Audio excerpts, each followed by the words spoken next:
wide range of characters across genres.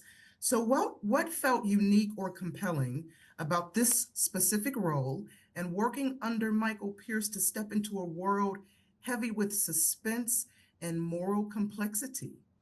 Well, I had seen Michael's first film, Beast, and absolutely loved it. I knew he was a real proper director. So that makes you feel in safe hands, and that makes you willing to, like, not take risks, but more willing to explore and not protect yourself. And then the character was very different to anything I played before. I had played people who have nasty impulses, who do bad things, all that sort of stuff. But Jackie was particularly, he was a particular sort of predator.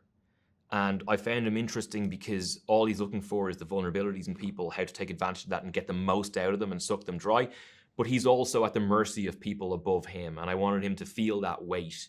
So I just liked where he was as a character. It was an interesting place to explore.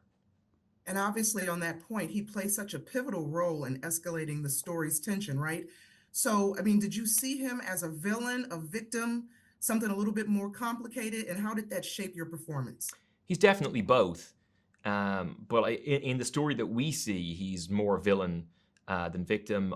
I just think that you can't think of him that way yourself.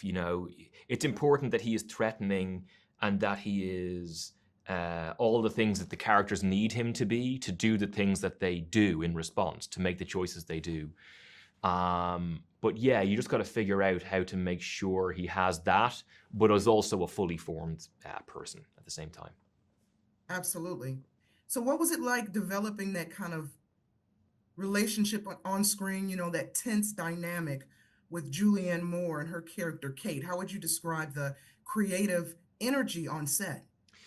It was great. I think Michael made it feel like a good place, a safe place. It was a brilliant crew, and I think not enough people talk about that. Like really, really fun, but very like respectful, all great at their jobs. You never had to worry about anything else. That was wonderful.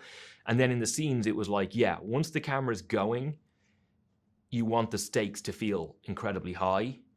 And then once they call cut, you want to feel like you can relax a little bit, And I think it's the up and down of the day is what you have to keep an eye on. And I loved going on that ride with Julianne. She's a consummate professional, but she's a real artist. And it's nice that she's both. Or what emotional message or emotional truth do you hope audiences take away from Echo Valley? The only way I can describe it is that, like, I'm not a parent, but in the film there is a sense of Kate's character really hoping and wishing and praying for the best for her daughter and fearing the worst. And it strikes me that that's possibly part of the experience of being the parent of any child or grown-up. And so I hope that it just gives that feeling to people of what that must be like.